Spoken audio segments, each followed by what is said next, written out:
Imagine with me for a moment. It's 1970. You're in the great US of A watching CBS News and cracking open a PBR or whatever shitty beer people were drinking back then. Every night the news is showing more and more helicopter gunships, larger napalm strikes, and more soldiers fighting and dying in a war half a world away, in a place most Americans couldn't point to on a map just 5 years earlier. But your government assures you that you don't have anything to worry about. Don't worry, we got this under control. The enemy's on the ropes, victory's right around the corner, blah blah blah, this is all that. But behind the scenes, the government was having a collective, oh fuck, oh shit kind of moment. Americans have been told that the Vietnam War was a noble cause, a stand for democracy against the creeping menace of communism. But by the late 60s, that noble cause was looking more like a noble pain in America's collective ass. The protests were getting louder, the death tolls overseas were rising, and trust in the government was at an all-time low. This is where we meet Jim Ellsberg, a defense analyst at the Rand Corporation, former Marine, and the last kid you'd want to tell who your crush was at recess. In 1971, he leaked a massive classified report that showed the U.S. government had been lying to the public about Vietnam for literally decades. Yay! He didn't know it at the time, but his role in the Vietnam Study Task Force would not only change the course of his life, but place him directly in the center of one of the biggest political scandals in United States history. Today we're cracking open the actually bonkers story behind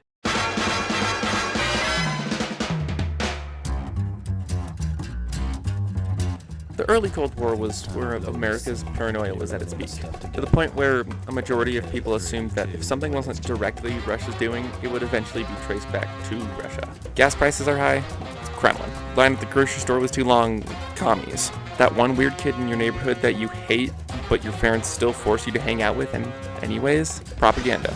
It was one long fever dream where the color red was enough to make American society foam at the mouth, despite no real violence or conflict beforehand, at least in the traditional sense. After the French colonists were defeated by Ho Chi Minh and the Viet Minh in the 1950s, the United States began increasing involvement in the region.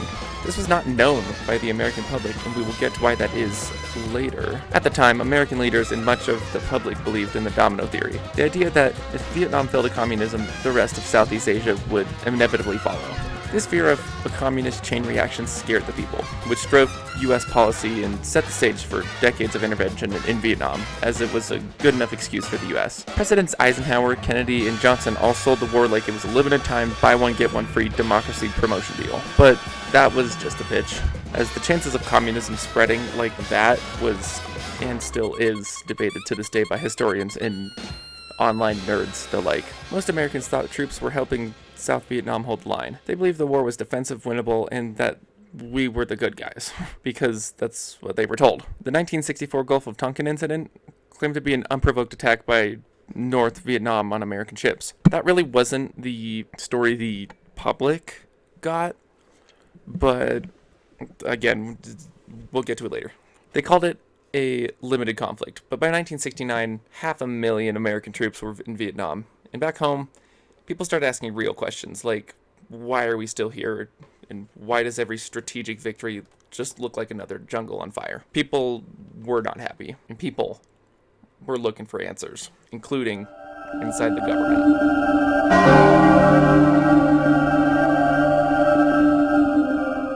It is now 1967. The Vietnam War is dragging on, public opinion is sliding, and Secretary of Defense Robert McNamara decides to commission an internal study. He wasn't really doing this to fix anything. He and the rest of the government knew that they were fucked, to put it lightly, and they were basically just performing an autopsy on a patient that was still very much breathing. McNamara wanted a full historical breakdown of how America got into this mess, what went wrong, and how not to do it again. This wasn't a policy reform. This was damage control on a big ol' ream of paper. This was definitely a top secret endeavor for government eyes only.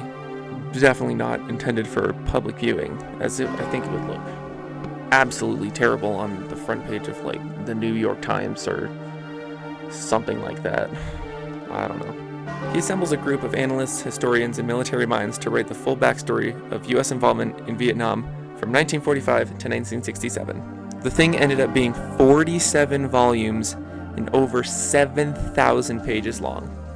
That's 7,000 pages of every single good and bad mostly bad, in a thing that you can hold. But barely. Now, who was behind this mega project? The task force included some heavy hitters, each bringing unique influence and expertise. Leslie Gelb, the project director, was a senior Defense Department official who helped lead and organize the entire study, shaping its comprehensive approach. Morton Halperin, a top policy planner and expert in national security, provided strategic oversight and contributed to the framework that guided the research. Paul Warnk, a high-ranking Pentagon official, was involved in vetting content and ensuring the report reflected high-level policy decisions accurately. These individuals were crucial for not only their knowledge, but also their proximity to key decision-makers, giving the study unprecedented access to classified materials and internal deliberations. But the most important person to this story is Daniel Ellsberg, whose experience in the field and gradual disillusionment transformed him from insider to outsider? Why did I write that?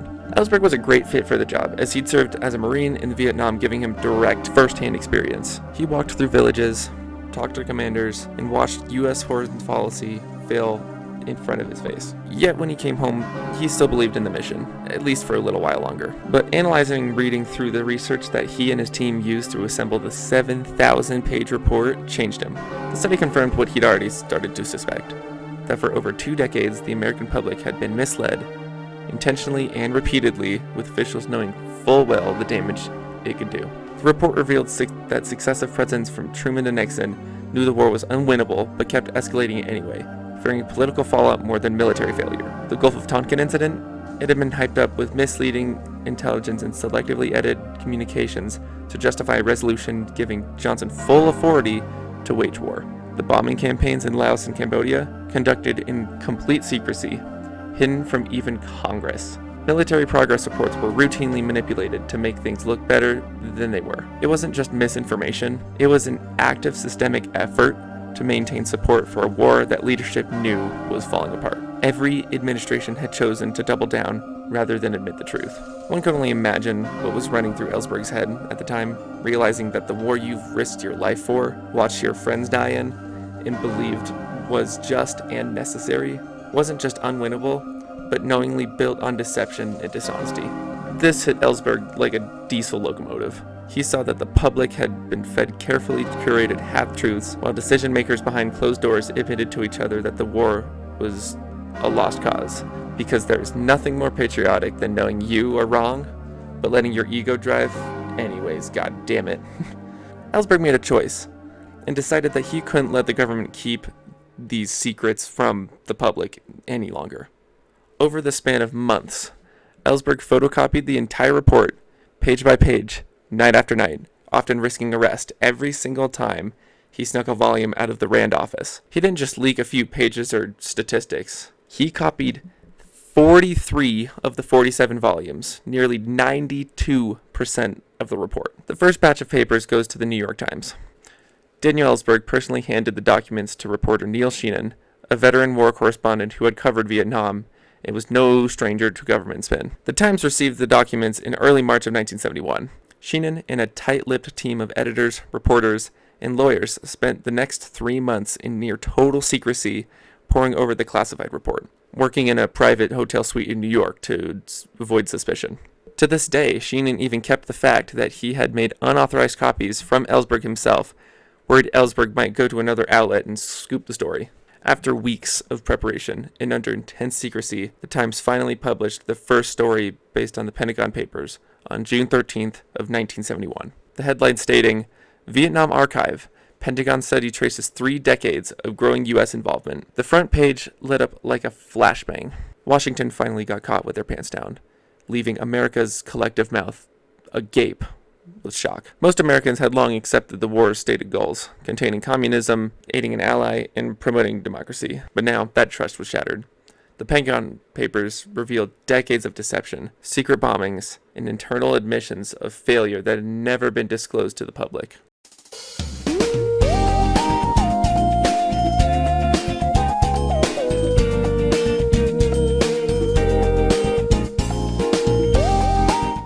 So, the Pentagon Papers drop. and the Nixon administration freaks out. Even though most of the documents dealt with decisions made before Nixon was in office, he took it as a personal attack. Not because it exposed his own actions, but because it challenged the authority of the presidency. If Ellsberg could leak this and the press could run with it, what's to stop somebody from exposing Nixon's dirty laundry next? It's called foreshadowing. The White House scrambles. The Department of Justice demands the New York Times to stop publishing the papers, citing national security. When the Times refuses, the government sues. It's a full-blown legal war, the United States versus the free press. As the New York Times faced legal action, Ellsberg isn't just waiting around. He starts handing out copies of the Pentagon Papers like Halloween candy to the Washington Post and then over a dozen other newspapers. At this point, trying to stop the leak was like trying to stop water from gushing out of a cracked fire hydrant using a goddamn scrub daddy. You're not doing much, dog. The Supreme Court fast-tracks the case. In just 2 weeks, they issued a landmark 6-3 decision. The court ruled that the prior restraint, blocking publication before something is printed, is almost always unconstitutional. The government couldn't prove the leak posed any immediate irreparable danger. Essentially, you can't just, get rid of something like that because you exposed my dirty little my secrets. That's not how that works. Free press wins, Nixon loses, and he was not happy about it. Nixon wanted Ellsberg's head on a pike. The FBI charged Ellsberg under the Espionage Act and threatened him with over 100 years in prison. But Nixon didn't stop there. He authorized the creation of covert White House unit, the Plumbers, whose first mission was to break into the office of Ellsberg's psychiatrist. Get it? Plumbers? Because plumbers fix leaks, and this is what they call them. Don't dog on me. I'm trying. Their goal was to find anything to smear him publicly. This is not just the same idea as Watergate. That's literally the same guys. Literally the same guys that Nixon used during the whole Watergate scandal. These are the Watergate guys. That's literally the same people. So I don't know. During Ellsberg's trial in 1973, the judge learned of the break-in, illegal wiretaps, and tampered evidence. It was such a circus of misconduct that the case was dismissed just altogether. Ellsberg walked out of the court a free man. Meanwhile, Nixon had accidentally dug himself into a deeper hole that would come back to bite him hard.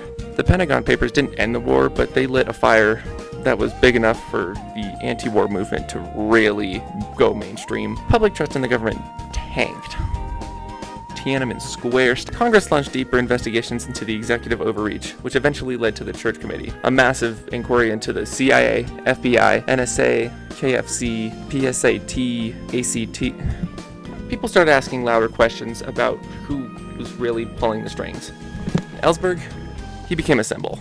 Not just of anti-war resistance, but what it means to take a moral stand.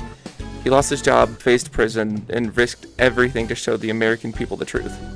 His act of whistleblowing didn't stop the war, but it changed the rules of the game forever. It challenged the unchecked power of the presidency and reminded the country that a government without accountability is just a ticking time bomb. Today, the Pentagon Papers live on as one of the biggest wins for press freedom in U.S. history. But they're also a warning that the truth isn't always convenient. And it definitely isn't free. Someone has to pay the price to bring it to light. Because when people in power write their own history, it's our job as citizens to double check their work.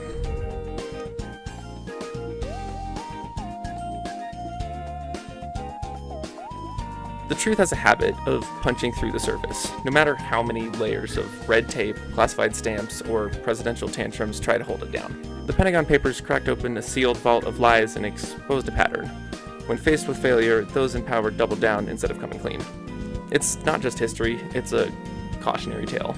Because the systems that allowed this to happen, they didn't disappear.